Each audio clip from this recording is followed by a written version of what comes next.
Naoya Inoue got injured. Doesn't we don't know what injury it is. I think that's going to come out in the next few days, and I think we'll understand the scope of this.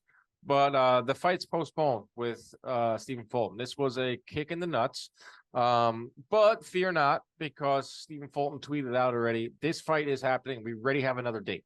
So that leads me to believe that it's not that crazy of an injury for Inoue. But the silver lining in all this, you know me, optimistic Dan, I got to find some silver lining in this fight not happening May 7th. And that is, we talked about this on previous episodes, Chris. Like sometimes the boxing schedule gets like cluttered and they put all the really good fights like in all the weeks in a row. And then by midsummer, where it's nothing, it's like a barren wasteland. So if they move this fight in a way, Fulton, to like say June or July, okay. Now we got something to look forward to in June or July. Yeah, I want it in May, but there's so many other good fights in and around April, May, June, that if we get this in June or July, in a way, Fulton, so be it. And then we have an even bigger fight. It's get its own spotlight, not mixed in, a couple hours after Canelo. That's my spin on it. Okay. All okay. right. Two things, Dan. What do you want? Do you want the good news first or the bad news first? What do you want to do? I'm a bad news first kind of guy. Okay, cool. So you are optimistic, Dan. I am pessimistic, CA. I do not feel okay about this fight getting pushed back. It worries me because Stephen Fulton has been looking to move up in weight. Yeah.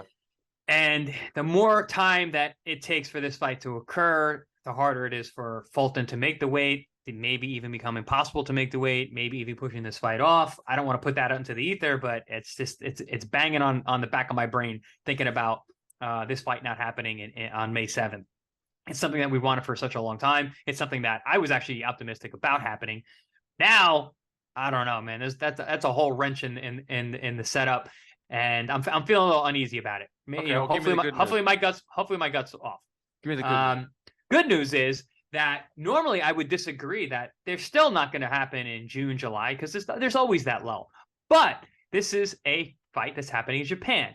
The Japanese season of boxing isn't like they don't follow any of the rules that we do over here. They can have a fight in early August. They don't care because Inoue is going to sell no matter what, and I don't think they care that much about the market, the global market, as much as we do on this side. So yeah, that would be possible, and probably the best case scenario is that this fight ends up hitting right in the middle of summer, so we have some reason to stay up overnight and live stream with all you guys at home.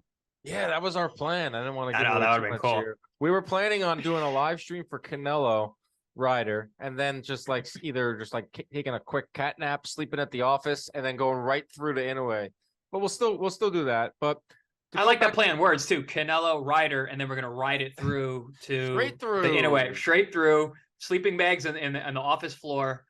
Yeah, actually, Mike, kegs and eggs, watching the fight. Our tech guy, Mike, who is a casual boxing fan and learned about Inoue from us talking about him so much and listening to our fight preview. He was legit bummed today when I gave him the news. He was like, man, I was really looking forward to that. But to go back to your bad news part of it with Fulton, yes, that's something to be worried about. Obviously a growing fighter who this is probably his last fight at 122. But the fact that he tweeted that out, the fact that he's like, everyone calm down, relax. This is his big money fight. We've talked about this so many times. He a few more months, a month or let's say 8 weeks added on. I know I've never had to make weight. It's easier said than done, but I think he knows what's at stake here in terms of the fight and what's at stake in terms of dollars in his bank account. So that's the latest. It's a gut punch, but if you're a boxing fan, you're used to these gut punches. At least it's not just canceled and kind of like how Charlo Zhu was, where we don't know when we're getting that fight, and then Zhu had to move on. They're not moving on. They have a new date, and we'll hopefully get that fight in midsummer. All right, so more and more, it seems like this fight is happening because of Stephen Fulton. It seems like he really pushed to make this happen. He was moving out of the weight class, decided not to. He said he went to Al and said, "Make this fight. I want to fight this guy." He was the one who tweeted out today and was like, "Hey guys, chill out. Don't worry, it's still going to happen." So I like the driving force that Fulton's putting out there. And like you said, this is his money fight, and potentially his biggest money fight could be the rematch if he pulls off the win, because then he's going to get paid even more. That's I don't know. I'm thinking like a boxing entrepreneur. I'm thinking like a manager now.